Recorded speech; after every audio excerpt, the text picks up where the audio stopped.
Have you ever wanted to learn more about the psychology of money? Well, you're in luck because Morgan Housel recently released a book called The Psychology of Money. In this video, we're going to go over 5 more takeaways that I enjoyed from reading this book. If you haven't already checked out my prior video on the first 5 points, you're going to want to do so after you watch this video. Along the way, I'll also share some personal reflections that I had as an entrepreneur as I read this book.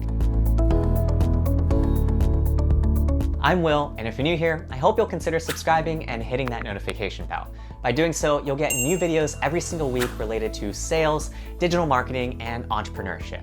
As usual, feel free to jump around with any of the timestamps that I'll display here, but without further ado, let's get into it. Point number 6 that I wanted to highlight from the book was how Housel writes about how being reasonable is more important than being rational. The biggest takeaway is that it's okay to be human when you're making financial decisions. The author writes several times throughout the book how decisions are made outside of a spreadsheet. They're made with other people and factors being considered. He writes that the distinction between a rational and a reasonable investor is that the former focuses on numeric facts, whereas the latter makes a decision in a conference room when they know that there are coworkers that they want to think highly of them, or brothers-in-law or family members, or even just their own personal doubts to consider when making decisions. An important point that I liked in this chapter was how the author emphasized the odds of making money in the market and how they change when you expand your time horizon. Over a one-day time horizon, you only had a 50-50 shot of making money in the US markets. However, when you extended that to a one-year time period, it became a 68% shot. Then, when you took it even further to a 10-year holding period, it became an 88% chance of making money.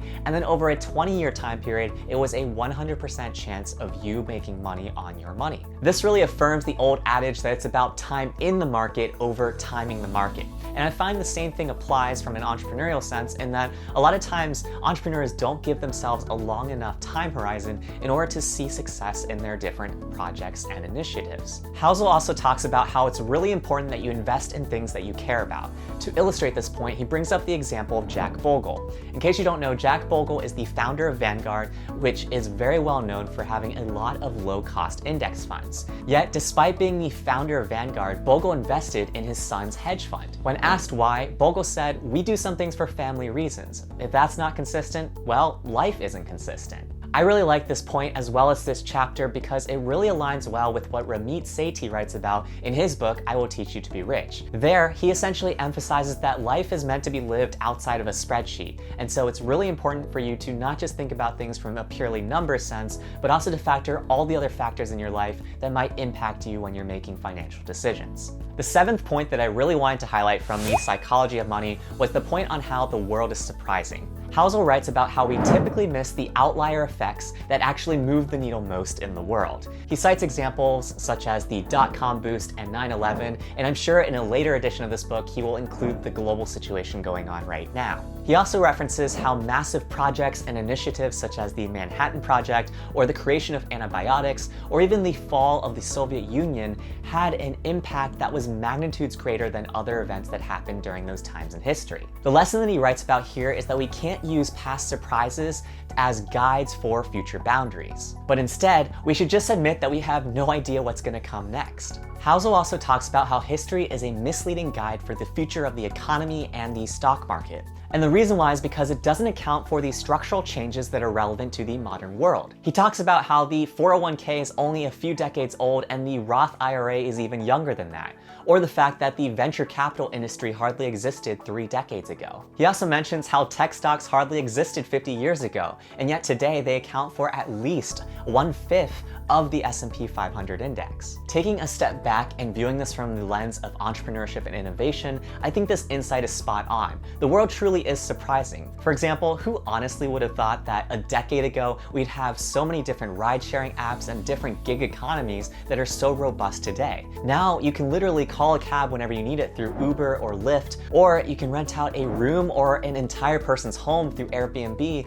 rather than paying hotel rates. Even if you think about it from the lens of YouTube, a decade ago it was way harder to create content, whereas now you have content creators popping up every single day on this platform. This really is only happening because the world is surprising and we're continuing to find ways to innovate and leverage the scale of the internet. By the way, if you're finding this video helpful, do me a favor and hit that like button below. The 8th point I wanted to highlight from this book was the chapter on how nothing is free. The key takeaway here is how everything carries a price. Even if it's not a monetary price, there is always some form of a trade-off. This is something that you'll learn in any Economics 101 class. The example the author cites is how Monster Beverages yielded a 319,000% return between the years of 1995 and 2018. However, it traded below its previous high 95% of the time. The point he's trying to make here is that most investors view market volatility as a fine rather than a fee. You have to trick yourself that the market's fee is worth the price of admission. I think this takeaway transcends just investing.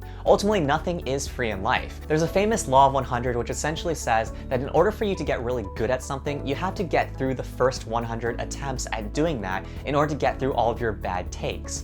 For example, when you're first creating a YouTube channel, your first 100 videos might really suck. I'm still in my first 100, and so I'm gradually getting better. However, over time, you get to be better because you get more comfortable with talking to the camera, you get more comfortable with writing video descriptions, tags, and so on, and so you ultimately start to develop taste. What you realize over time as you surpass bigger milestones like your 150th video or your 250th video is that the first 100 were simply the fee to play the game. It wasn't necessarily a fine. I've commonly found in different endeavors in my life that finding the price that you're willing to pay and paying it is critical for your long-term success. Comment below if you agree that nothing is free. The 9th point I wanted to highlight from The Psychology of Money was the chapter on how we play different games. The takeaway here was how we are quick to group ourselves from the lens of others rather than define the game that we are playing for ourselves. For example, Housel writes about how in the dot-com boom, you might have FOMO'd into buying a stock at $60 because some analysts were talking about it. But what you may not have realized was that the analyst was operating off a different time horizon than you. So maybe the analyst was just talking about it from holding it from a lens of 1 week versus 5 years or even 10 years. Time horizons were different, just like how the games we are playing are also different. When Spotify stock hit $1,000, it could be either incredibly overpriced or undervalued depending on what time horizon you're operating under. So it's really important for you to take a step back and think about the time horizon that you're working under as well as the game that you're playing. I agree with this from the context of entrepreneurship. With several of my side projects, I've found that it consistently takes more than 12 months in order to hit a traction point. Each time I've had shade thrown at me because someone that's close to me thinks I'm crazy for devoting so much time into a project. But what they fail to realize is that I'm not operating off a 3-month horizon or even a 1-year horizon. I'm operating off a multi-year horizon. As a result, I get a longer runway for me to truly define what success is for that project and give it enough opportunities to have both timing and luck come into the picture. By doing this, it gives me a longer runway for framing what success looks like for a particular project or initiative, and it also allows me to execute a much more long-term vision versus a short-term vision. This was the same approach that we took when we were scaling our company's revenues from just a couple $100,000 a year to several $1,000,000 in sales. We understood that the real value of the business was in the recurring revenue model that we were creating because we knew that as long as we could keep our existing customers, that would create the baseline revenue for the following year that we could continue to stack onto over time. The 10th chapter I wanted to highlight from The Psychology of Money was the one on the seduction of pessimism. I love this chapter because I felt like it was throwing low-key shade at CNBC the entire time. If you've never been on CNBC in the opening 30 minutes of the market, you should do so just for pure entertainment. What you'll notice as you refresh the homepage is you'll see that they change the headline based on whatever is actually happening in the market. And they'll come up with some sort of reason as to why the market is up or down that day. Similarly, Housel writes about how human nature tends to latch onto stories around pessimism over optimism. He says, we tend to view optimism as a sales pitch, whereas pessimism is like someone is trying to help us out. He also talks about how progress often takes way too long to notice, whereas setbacks happen too quickly to ignore. Growth is driven by compounding, which naturally takes time, whereas destruction is driven by single points of failure. So the point that he makes here is that you have to define the price of success. You have to take note of the volatility and the backdrops over the long period of growth and whether or not you're willing to pay that price. A perfect example on the seduction of pessimism can be seen in what happened in early 2020. The markets immediately tanked and everybody thought that it would take multiple years for things to recover in the markets. Yet that's not what happened. Going back to point number 7 on the world being surprising, the Fed intervened in a way that it never has before. They printed unprecedented amounts of money and committed to this policy on a multi-year horizon, and as a result, things rebounded quickly. Many digital companies that would be traditionally viewed as super pricey became the darlings of the market simply because of the scalability of their business models in a digital world. There are 2 big takeaways from today's video. The first one is that you should focus on being reasonable over being rational. Personally, I struggle with this at times because I'm naturally an overanalyzer. However, it's important for you to stay in touch with your human tendencies.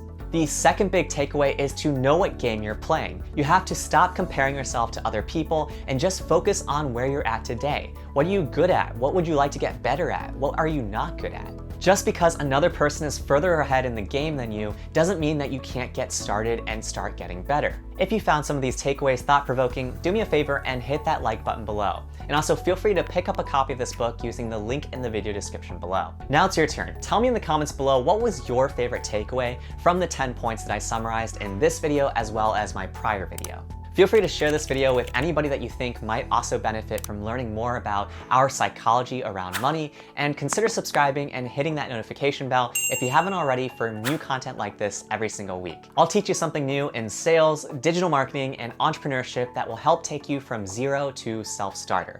That's it for this time. I'll catch you guys next time. In the meantime, check out these videos that YouTube thinks you might like.